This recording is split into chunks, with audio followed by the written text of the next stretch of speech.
This is a presentation I gave during my on-site interview with Caffeine, a live stream startup founded by Apple designers. I got an offer from them in the end, so I guess this portfolio presentation went well. In this video, I'm going to share with you the exact presentation keynote I gave during the on-site interview. I'll walk you through what I presented so you know the format, the content, and I'll also go over, if I were to do it again, what would I change so you know the iteration I would make, maybe some of the mistakes that are hidden in the presentation. Let's grab your favorite drink, I don't have it, and let's get into it, y'all. Good morning, everyone. My name is Justine. I'm a designer working in Silicon Valley.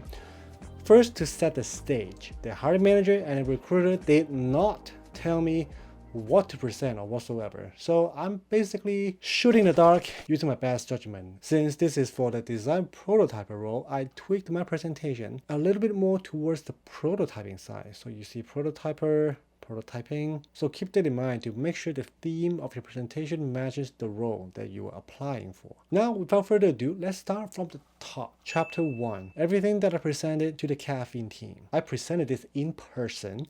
This is a slide that's on screen for a little bit before everybody trickled in. And then I go into, here's an agenda. I have intro, 3 projects, QA. This goes into the intro page. Everybody loves food and coffee, so I'm not going to talk about those. So I'm going to, I follow, move, surprise, and capture. So I follow a celebrity from Hong Kong.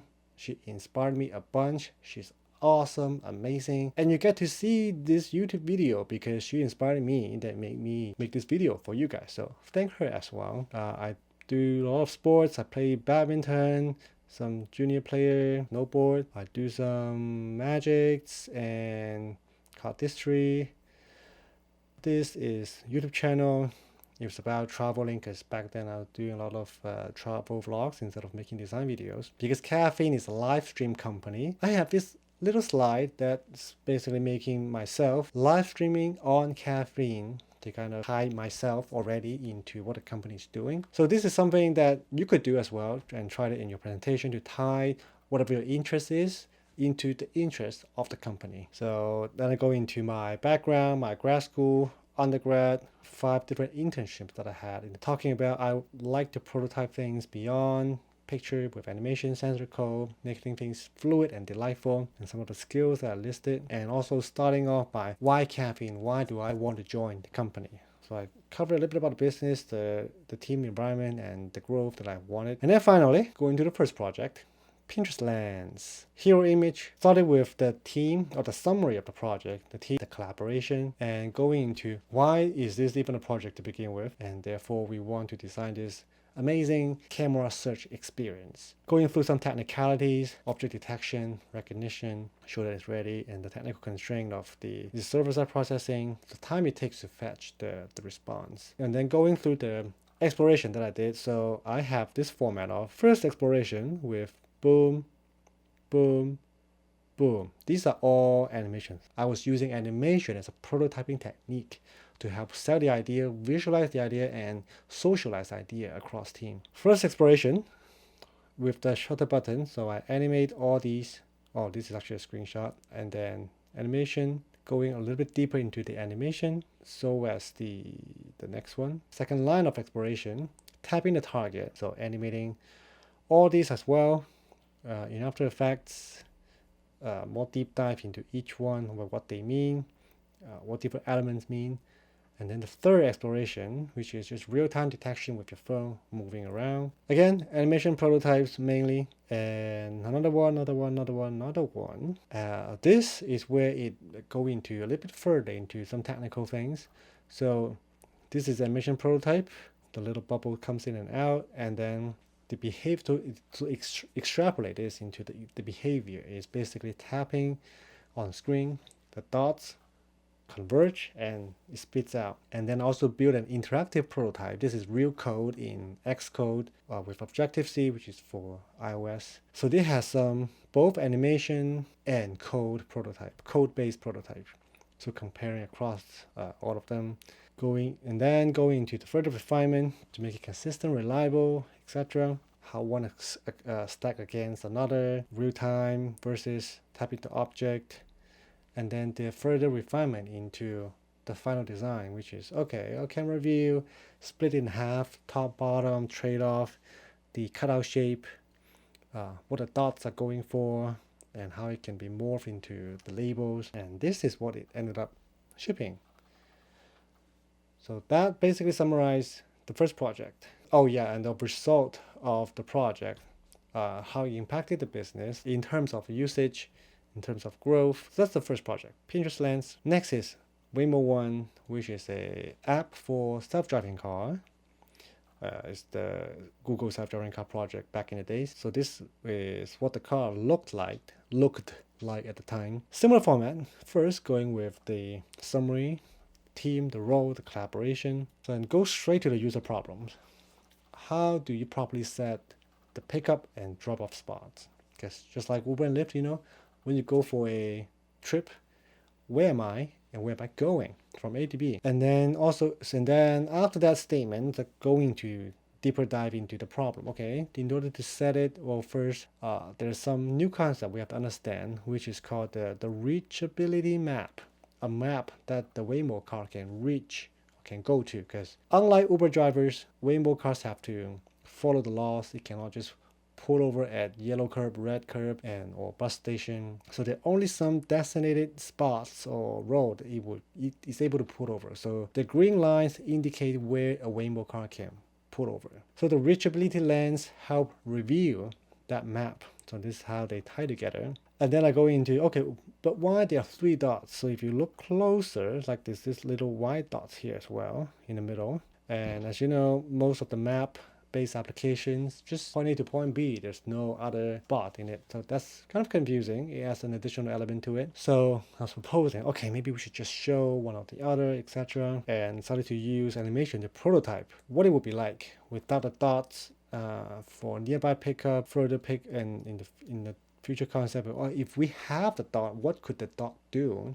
So again, to use animation to explore the idea. And drop off is the same thing. Some of these become a discussion within the team, like Eng and UX. Okay, some of the things that we agree, some of the things that we disagree. And then that's when we start to learn new things. It's like, oh, both parties are actually right. It's just we interpret the same thing differently. Then we go into finalizing, like ironing out the details, the iconography. So when you pan the map, the blue dot lifted up turn into a pin, and with a little shadow you can move around. And then when you lift your finger off the screen, the pin drops back down into a blue dot. The prototype of how it works, again, in After Effects. This is what it ended up shipping, released. You can look at some news articles as well. So that's one problem. The next problem is, for example, users don't know walking is involved, right? Because it's triggered by the reachability, I guess, requirement, constraint, condition. One problem leads to another problem. So we have to introduce some sort of walking icon. So I worked on this animation in After Effects.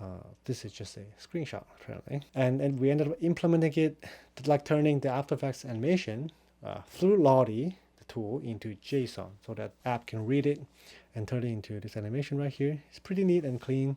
We also shipped this, so just tying everything to what the final output is. And another problem, like how do I go back? What is the go back interaction and animation? It's like showing the current one with this blue background into, maybe we can animate this into a infinite loop of X and the arrow. And I also go into other details of, I also help prototype other things, load it onto the screen and have a more realistic experience. As you can see, the icon change. Example, recent pickup and drop off, the label pop up, or even a more AR example of, okay, how do you find your self-driving car if there are so many on the street?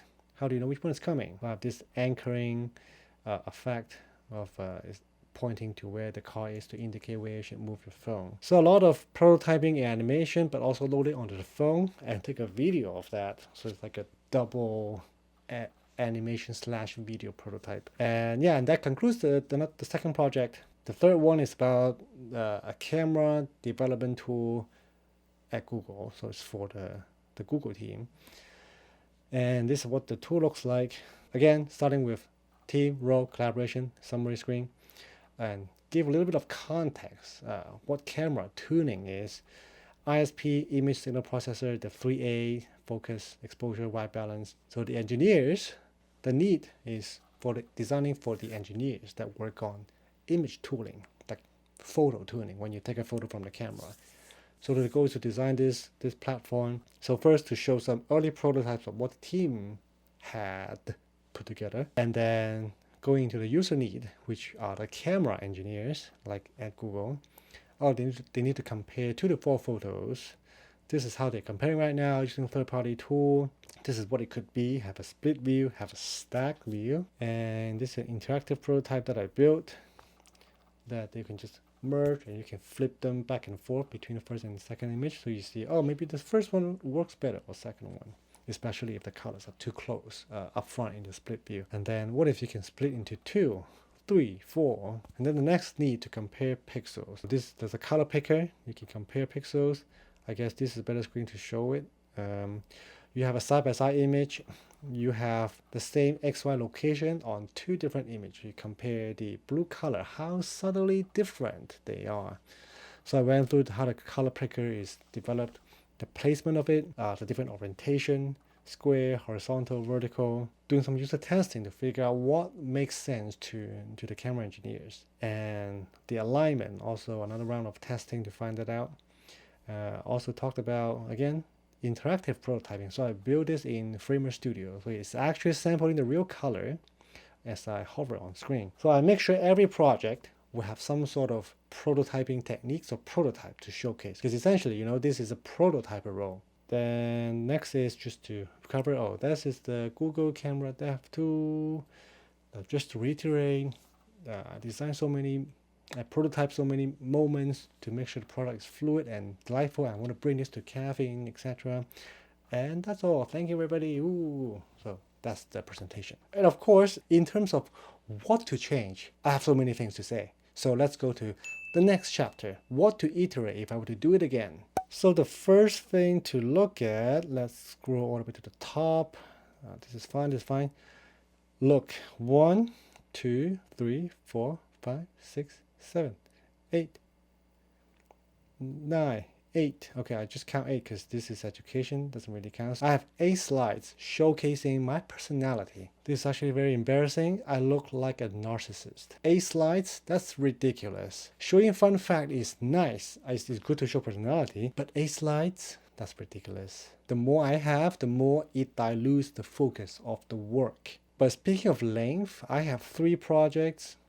That means each project I'm not going to have too many slides because I can't. I only have 45 minutes to present this, including Q&A and intro and such. But I still have 102 slides. That's still a lot of slides. 1 minute per slide is like a good reference. So 45 minutes, 45 slides. I will even keep it maybe 60 max. I have 3 slides for a kind of an animation effect in the presentation. This happens, then this, then this. These slides are for animating the presentation, but still, it does not really justify going from 60 slides to 102 slides. Also, the less slides you have, the easier to keep track of the content that you have. So that's also a bonus that helps you practice, helps you get the point across. Another thing to change is, for example, I'm just going to collapse these so you can see. So I talk about 3 problems, right? So I have the first problem, the third problem, how do I, but the middle one is don't know walkings involved, don't know how long walk is. It would be nice to keep a consistent language. Having a parallel structure makes it easy for people to follow.